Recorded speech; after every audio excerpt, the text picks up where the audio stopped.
The photo of my son Clark with President Obama is more than a keepsake. It's a quiet reminder of the gift of life, the opportunity to dream, and the love and legacy I know that he will carry forward. I know they're proud of you too, sincerely. Barack Obama. This is the story of how a mother's love and her vision for her son gave the world and a president an iconic moment that speaks to the hearts of mothers everywhere and the dreams of children all over the world. It also gave her son one of the world's most famous and unexpected pen pals. The year was 2016, and then President Barack Obama was hosting a celebration of Black History Month, the last event of its kind in the White House to be celebrated by America's first Black president. I thought I would never live to get in the White House. Well, you are right here. So happy. I received an invitation to attend the Black History Month reception, and I could bring a guest. I thought about my mother, my husband, and then I thought about Clark because he was in pre-K, and in his classroom there was a photo of the president on the wall. And I just thought, how amazing would it be to take him to the White House and to see his very first president? Who do you want to meet? President Obama. Back then, Clark had a favorite book, the White House Pop-Up Book by Chuck Fisher, which he'd read so many times that the moment Clark and his mother walked onto the White House grounds, Clark knew where they were. This is the front of the White House, and then the signature is on the right of it. It says, "To Clark, dream big dreams." I remember that my mom took me to the White House and I was eager to meet the president, so I ran up to the stage. It was very crowded, but I knew it was starting, so I had to get to the front. He did a lot of receptions in that room, and at the end of his remarks, he would quickly work the rope line, say hi to a few people. Those were very routine events from a photographic standpoint. Very seldom yielded what I would consider a prize photo. Clark is self-motivated, and he wanted to see his president. And the usher of the White House must have spotted him and put him front and center on the podium. And he was literally standing in the front waiting to see President Obama. There's Clark, and he's got his blue tie over the rope. I positioned myself right in front of Clark. My guess was that President Obama would do something with Clark. I was convinced of that. How you doing, man? What's your name? There you go. In the very first picture of their interaction, I've got one frame of it where he touches his face with his hand. And then the very next picture, he's down at his level. So it wasn't until later when I saw that picture that I knew that that was a special moment. I had a friend who I worked with on Capitol Hill who shared with me that I needed to see Pete Souza's Instagram. I was just amazed, just speechless at that moment that he captured, which was so special. We had established on whitehouse.gov something called Photo of the Day, and that was the clear choice. This is a picture of me when I met Obama.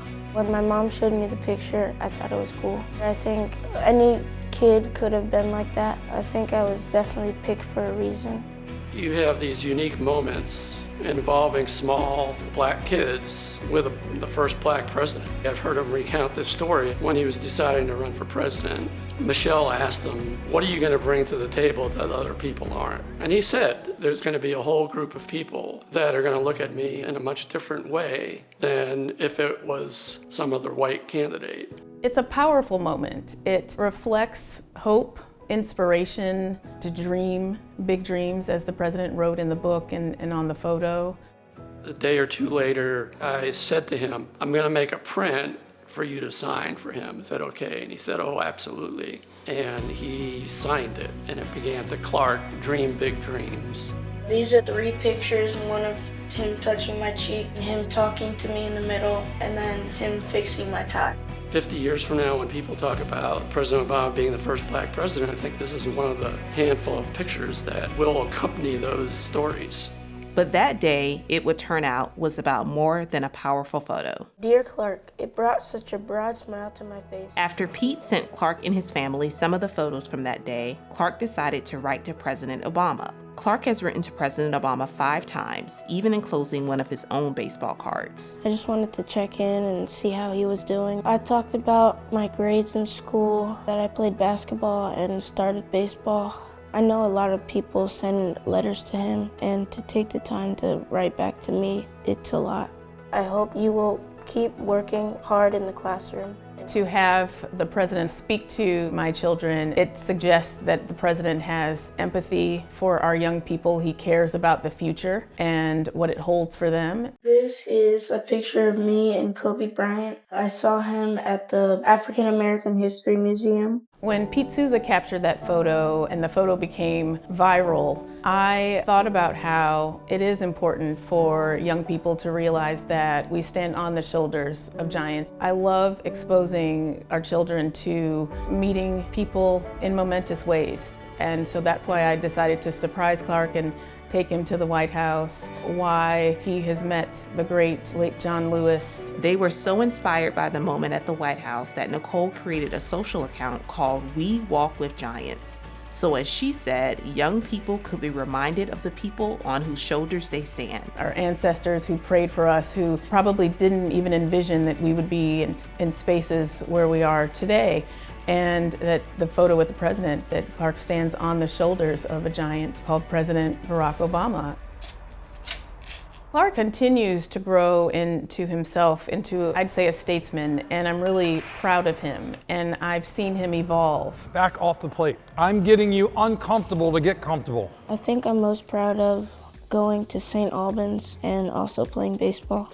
Our school has a Black affinity group. It starts with 7th and 8th graders. We meet every Thursday and talk about life and how it means to be Black. He's faced moments where young people around him have called him words that are not appropriate and are derogatory. And he has this level of forgiveness and empathy and understanding that I greatly admire.